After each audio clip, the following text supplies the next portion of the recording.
What we just witnessed in the Gospels today is called a theophany. A theophany is where God reveals himself to humanity in all his divinity and his power in his presence. And so when Christ reveals himself to the disciples in the midst of the storm, it's a theophany. He's revealing himself in his divine nature as God in the flesh. And that's why he says to them, "Do not be afraid, I am." Ego eimi is a direct translation from the Greek. And that's the same name that God always gives himself in the Old Testament when he said to Moses, "Do not be afraid, tell the people that I am sent you to them." So this is Christ revealing in a very unique way his divine nature to his disciples. And although this is a literal event in history that took place, I want to focus today on the symbolic meaning of this episode. God revealing himself in the midst of the storm. One of the most difficult films I've ever watched is a film called American History X. I want to use that as an example today. Whenever I talk about a movie, I'm never endorsing it or telling you to go out and watch it, because some of them are pretty intense. And this is probably the most intense of all I've seen. But I like to take the stories from culture that we're living in and pull out the seeds of truth that are in there that really reveal our faith in the midst of it. And this movie is about two young men, two brothers, whose father is killed. He's a fireman and he's going to put out a fire in projects, and he's killed by a black man. And the older brother, Derek, he takes all the pain and the confusion and the trauma that came through this event, and he transforms it into rage and resentment against one group of people, black people. He becomes a neo-Nazi. And at one point, he finds himself in prison after even killing two people. And an old mentor of his comes to visit him, another black man, African-American, who used to be a teacher. And he comes to visit him, and they have a conversation that goes to really the central message of the film. The man's name is Mr. Sweeney. He says, "Derek, right now your anger is consuming you. It's shutting down the brain that God gave you."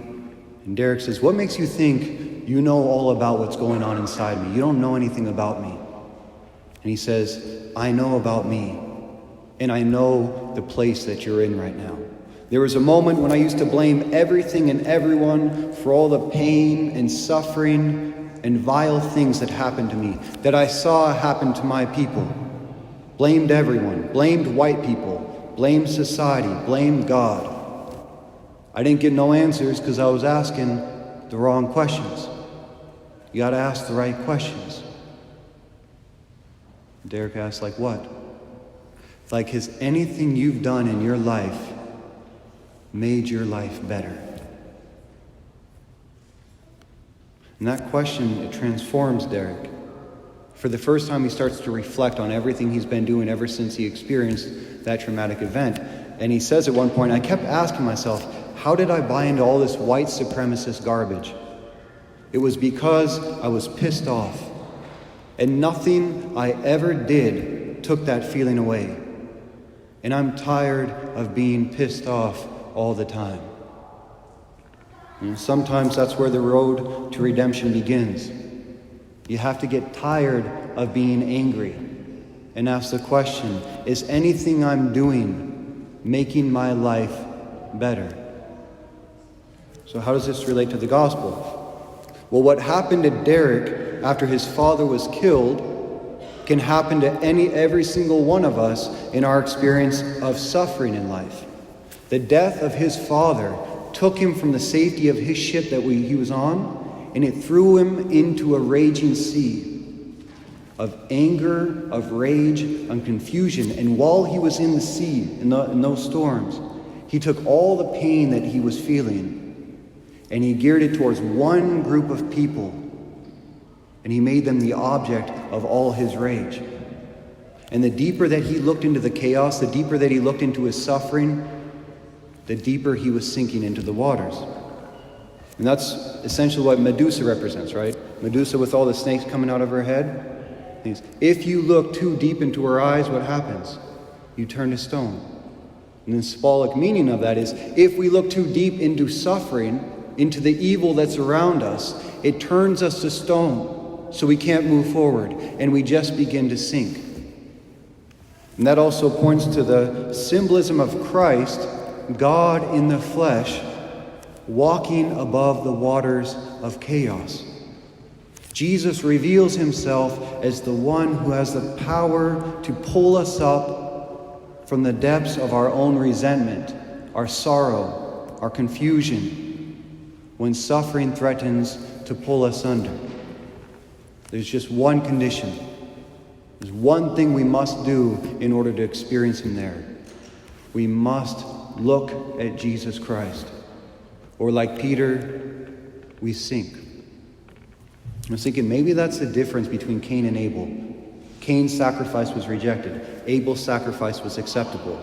Every time you see a picture, what you usually see of Cain is he's looking down at his sacrifice and with his arms out, angry at God. And what do you see in Abel? He's looking up. All of his attention is just going up to the Lord. It's like maybe that's the difference between the bad thief who was condemned and the good thief who was saved. The bad thief looked at his suffering and he cried out to Christ, "Save me." The good thief just looked at Jesus Christ and he whispered, "Remember me." It all depends on what we're looking at. I don't know if you've ever experienced that. Like the deeper that we look at our suffering, our problems, the pain we've experienced, so often the more we just get trapped in more anger and confusion and resentment, and we begin to sink into our own hearts. It's like families. And we get in fight with our families, our loved ones, and we begin to just focus over and over again on the negative characteristics they represent, or on the ways that they betrayed us in the past, or the ways that they continue to fall short of everything that we wish that they would be. And the more we look at those very things, what happens? The more we analyze their problems and the chaos, the deeper that we sink into resentment and bitterness and sorrow. I knew a woman once, she told me that pre-conversion to Christ, she spent 15 years going to a counselor to talk about a very traumatic event that happened to her when she was a girl in her family. She said, 15 years of analyzing and studying those problems in my family. All it did was build up a deeper and deeper resentment and rage against everyone in my life. And all I did was sink deeper into that. And it's like these new movements. They keep sweeping across America. Every new year, it's a new revolution, a new reason to rage against the system. Doesn't matter if it's feminism, LGBT, race riots, political protests, or Antifa. And what do all of these riots have in common? They're being carried out by people who have suffered, people who have been hurt at some point in their life, carry a lot of pain in their hearts. But the problem is they get so consumed by that suffering that they went through. It's all they look at. The waves of the storm is all they see, and so they just keep sinking deeper and deeper and deeper into the underworld. And it's in the underworld where ideological possession takes place, where I take all the rage, all the pain that I'm feeling, and I point it at one specific group of people, and I say, everything I've suffered in my life is because of them. Ideologies are always crafted in chaos. And that's exactly what happened to Derek when he lost his father. It's the same thing that can happen in church politics. And I think the division is just growing bigger and bigger as we're going forward. It doesn't matter if you're a liberal or if you're a conservative. Right? The one thing that can be seen on both sides is a growing resentment against what the church isn't in the present moment. So if you're more leaning towards, you have liberals who say, this is the negative sense of it, who say everything's determined by Vatican II, as if the church started 50 years ago. And so anytime I see anything pre-Vatican II traditional, it's a wave, it's chaos that makes me angry and get consumed in that. Or a traditional Catholic, in the bad sense, is someone who says that the church pretty much should just freeze pre-Vatican II. So anytime they see anything about Vatican II, it's chaos. It's a wave, and it causes them to rage. But both sides can get so consumed with the external, so consumed with the chaos and the waves, that we become blind to the presence of the one who still comes to us in the midst of all of this, walking upon it. So no matter what the reason is why we rage, at some point, we have to get tired of being angry. We have to ask the question, is anything I'm doing making my life better? Making my relationships better? Making my family better? Making my church better? Or do I just find myself sinking deeper and deeper into the waves of resentment? And I truly believe this with all my heart. There's only one way to rise above those waters, above the storms that will always surround us in our life. And that is to look at Jesus Christ, God in the flesh, the one who walks above the waters of chaos. To experience the presence of Christ right there in the place of my pain, right there in the place of my confusion, in the place where I feel like I'm drowning. And all we have to do to experience him there is lift our eyes from the storms and look at him. Because the more that we look at Jesus Christ, present in the midst of our suffering, the more he fills us with his own self, with his own divine power, with his own love and mercy and peace. We become what we behold. We become what we behold. And the more we behold Jesus Christ, the more he fills us with the same power that enabled him to walk upon those waters. And what did it? How was Christ able to walk upon those waters? I don't even think he knew he was out there. I don't even think he realized it. Because right before this, what was he doing when he sent his disciples away? He said he went up the mountain to pray with his Father. And he was so wrapped in the contemplation, the intimacy, the dialogue just between him and his Father, that when he started walking down from the land, I don't even think he knew when he went from ground to water. That's what love has the power to do.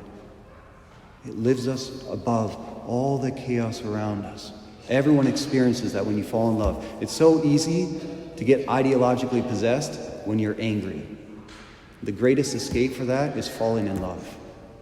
Suddenly all the problems don't seem so big anymore. And that's what Christ offers us. He offers us the very intimacy with his Father in the midst of the storms of life. And the more we enter into that, the more he lifts us above all the chaos that is in our hearts and our minds and our country. Thing is, no one can give you that vision. No one can make you see that. You have to choose for yourself. It's a real choice to stop looking at the waves, to stop analyzing the chaos, and experience Christ for yourself in the midst of it. Am I more focused on the storms in my life than the one who's walking in the midst of the storms in my life? Am I analyzing my problems more than I'm bringing them to prayer and allowing God to answer it? Do I know more about the presidential candidates and what they're saying on the news than I know about Scripture and the voice of Christ in my prayer? Because that will show us who we're going to look for salvation.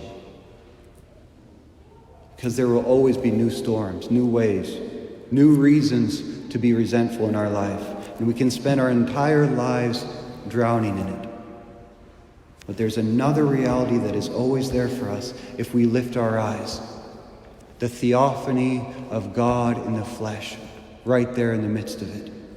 And if we choose to look at him, to fill our vision with his presence, then he'll have the power to lift us up, to quiet the storm, and transform all of our pain and confusion into Holy Communion. All we must do is behold the Lamb of God who takes away the sins of the world, still present in our midst. And we too can cry out with Peter, truly, you are the Son of God.